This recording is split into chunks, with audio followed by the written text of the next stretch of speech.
பயப்படாதீங்க, பயப்படாதீங்க. அஞ்ச வேண்டிய அவசியம் இல்லை, அஞ்ச வேண்டிய அவசியம் கிடையாது. சிவபெருமான் நமக்கு தைரியத்தை கொடுக்கிறாரு. என்ன ஆறுதல், என்ன தைரியம்? சிவபெருமானுடைய வாகனம் எது? காளமாடு. சிவபெருமானுடைய வாகனம் காளமாடு. மகிஷா சுரமர்த்தினி அந்த அம்மாவுடைய வாகனம் சொல்லுங்க. சிம்ம வாகனம், சிங்கம்.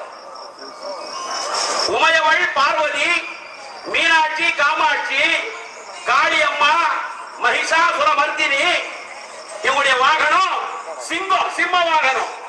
சிவபெருமானுடைய வாகனம் காளமாடு. சிங்கமும் காளமாடும் ஒன்னா இருக்குமா? இருக்குமா? இருக்காது. ஒரே அடி அடிச்ச சிங்கம் காளமாட்டேன். சிவபெருமானுடைய ஆபரணம் சக்கராபரணன், நாகாபரணத்தை அணிந்து கொண்டிருக்கிறான். சிவபெருமான் பாம்பை அணிந்து கொண்டிருக்கிறான். முருகப்பெருமானுடைய வாகனம் மயில். மயிலும் பாம்பும் ஒன்னா இருக்குமா? இருக்காது, ஒருபோதும் இருக்காது. சிங்கமும் காளமாடும் ஒருபோதும் இருக்காது. ஆகவே இஸ்லாமிய சகோதரர்களே, அஞ்சாதீர்கள், பயப்படாதீர்கள், வருத்தப்படாதீர்கள், கவலைப்படாதீர்கள். சிவபெருமான் மீனாட்சியோடு சேர்ந்து கொண்டு, அந்த உமையவளோடு சேர்ந்து கொண்டு சிங்கத்தையும் காளை மாடும் சிவபெருமான் சொல்லுகிறார், இங்கே நாங்கள் கடவுளாக இருக்கிறோம், எங்களுடைய வாகனம் காளமாடு, சிங்கம். இந்த சிங்கமும் காளை மாடும் ஒற்றுமையாக இருப்பதை போல இந்தியர்களே, பாரத தேச மக்களே, நீங்களும் அப்படியே ஒற்றுமையாக இருங்கள் என்று சொல்லுவது இந்து கடவுள் கோட்பாட்டினுடைய பிறவான் இரவான் யாக்கை பெற்றோர் சிவபெருமானுடைய காட்சி. அவருக்கு என்ன தேவையா காளமாடு? எங்க வேணாலும் போலாம். நடராஜர் சிம்மவாகினி தேவையா? வாங்கணும், தேவையில்லை. ஏன், எதற்காக? இன்றைய காலகட்டத்திலே ஆறுதல், இப்பேற்பட்ட ஆறுதல். 90 கோடி இந்துக்கள், 20 கோடி முஸ்லிம், 90 கோடி சிங்கம், 20 கோடி காளமாடு. சிங்கமும் காளை மாடும் ஒன்றாக இருக்க வேண்டும் என்று சொல்லக்கூடிய உயர்ந்த கோட்பாடு இந்த இந்து தர்மம். இன்று இப்பேற்பட்ட தலைவர்களால் அது முன்மொழியப்பட்டு, அது வழிமொழியப்பட்டு இன்று ஒரு மத நல்லிணக்க விழாவாக இந்த விழா இங்கே நடைபெற்றுக் கொண்டிருக்கிறது. திருமுருக கிருபானந்த வாரியார் சுவாமி அவர்கள் சொல்லுவார்கள், 7 3 10 8 2 10 9 1 10 சிவாய நம நமச்சிவாய, சிவாய நம நமச்சிவாய என்று சொன்னாலும், அல்லாஹ் என்று சொன்னாலும், கர்த்தா என்று சொன்னாலும் 7 3 10 8 2 10 9 1 10 சொல்லுவதிலே வித்தியாசம். பதில் என்பது ஒன்றுதான். இப்பேற்பட்ட தாய் திருநாட்டிலே நாம் எல்லாம் வாழ்ந்து கொண்டிருக்கிறோம் என்று சொன்னால், இந்த கும்பாபிஷேகம், குடமுழக்கு, பிரதிஷ்டை, மண்டலங்கள், பூஜைகள், திருவிழாக்கள் சாதி மத பேதம் இல்லாமல் நடைபெற்றுக் கொண்டிருக்கிறது உலகத்திலே. ஸ்ரீரங்கநாதர், ஸ்ரீரங்கத்திலே ரங்கநாதர், அதான் பெரிய கோயில். வைணவ கோவிலே பெரிய கோவிலே வெங்கடேச பெருமாள் திருப்பதியில் இருக்கிறாரு. 7 மலையான், நீலாத்திரி, நாராயணத்திரி, கருடாத்திரி, சேஷாத்திரி, ரிஷபாத்திரி, வெங்கடாத்திரி, 7 மலையான். அந்த 7 மலையான் இருக்கக்கூடிய பெருமாள் பெருமாளாக இருக்கலாம், அந்த வேங்கடவன் பெருமாளாக இருக்கலாம். அந்த 7 மலை 3500 அடி உயரத்துக்கு மேல இருக்கலாம்.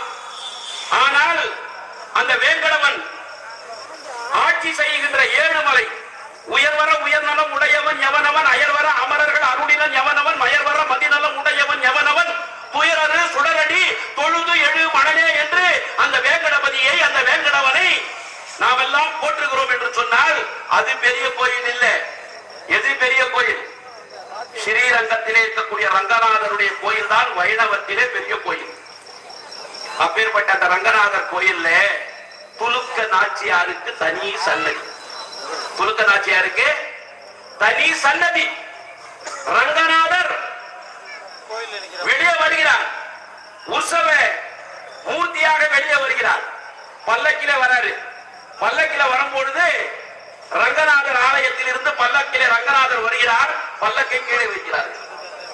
ஏன் வைக்கப்படுகிறது என்று சொன்னால், எதிரே துலுக்க நாச்சியாருடைய சன்னதி.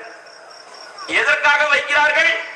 ரங்கநாதர் கேட்கிறார், துலுக்க நாச்சியே என்னை வெளியே வர சொல்லி இருக்கிறார்கள் உற்சவ மூர்த்தியாக. நான் பல்லக்கிலே உற்சவ மூர்த்தியாக வலம் செல்ல இருக்கிறேன், அனுமதியை கொடு, அனுமதியை கொடு. யார்கிட்ட கேட்கிறது? ரங்கநாதன். பெரிய கடவுள் வைணவத்திலே, பெரிய கோவில் ஸ்ரீரங்கத்திலே. அப்பேற்பட்ட கடவுள் துலுக்க நாச்சியார் சன்னதியில கீழே வச்சுட்டு இப்படி ஆடி ஆடி அந்த பல்லக்கு கேட்கிறது. துலுக்க நாச்சி, நான் போய் வரட்டுமா, எனக்கு உத்தரவு கொடு. அப்பேற்பட்ட நாடியா இந்த நாடு, அப்பேற்பட்ட நாடு இந்த நாடு.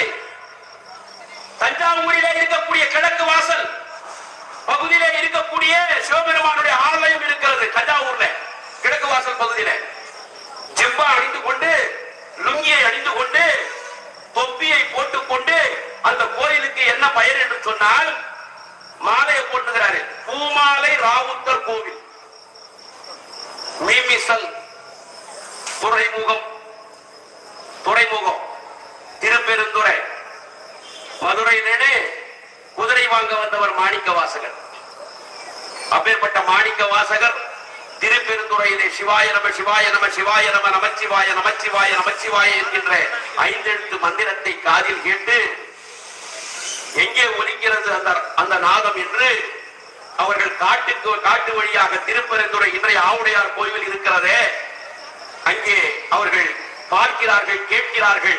விநாயக பெருமான் வர, எங்க அப்பா உனக்காக காத்திருக்கிறாரு, அந்த மரத்தாண்ட போய் நாணத்தை வாங்கிக் கொள் என்று சொன்னார்களே.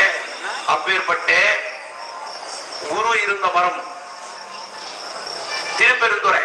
அந்த திருப்பெருந்துறையிலே மாணிக்க வாசகர் 5 எழுத்து மந்திரத்தை காதில் கேட்டு இவ்வளவு பெரிய நாணத்தை அவர்கள் பெற்றார்கள் என்று சொன்னால், அப்பேற்பட்ட திருப்பெருந்துறை அடங்கியவர்களுக்கு அப்பா போற்றி, இத்தி தண்ணின் கீழ் இரு மூவருக்கு அத்திக்கருடைய அரசே போற்றி, என்னாருடைய சிவனையை போற்றி, எந்நாட்டவருக்கும் இறைவா போற்றினார் மாணிக்க வாசகர். என்னாருடைய சிவனை போற்றி, எந்நாட்டவருக்கும் இறைவா போற்றி. வடநாட்டில தான் கங்கை கரை ஓரம் காசி விஸ்வநாதர் ஆலயம் வடநாட்டில் தான் இருக்குது. பெரிய ஆலயம் அது. மாணிக்க வாசகர் வடநாட்டுடைய சிவனே போற்றி, எந்நாட்டவருக்கும் இறைவா போற்றின்னு சொல்லல.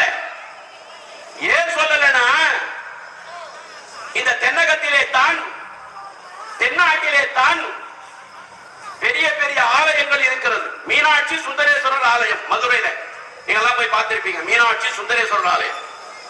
அந்த மீனாட்சி சுந்தரேஸ்வரர் ஆலயம் 12 ராஜ கோபுரங்களை கொண்டது. 1000 கால் மண்டபம் நம்முடைய தமிழகத்திலே 7 கோவில்களிலே இருக்கிறது. அதிலே ஒரு கோவில் மீனாட்சி சுந்தரேஸ்வரர் ஆலயம், 1000 கால் மண்டபம். அந்த 1000 கால் மண்டபத்திலே 33,000 தொகையடி சிற்பங்கள் ஒருமுகமாக செதுக்கப்பட்டிருக்கக்கூடிய கோவில் ஒன்று உலகத்திலே இருக்கிறது என்று சொன்னால் அது மீனாட்சி சுந்தரேஸ்வரர் ஆலயம்.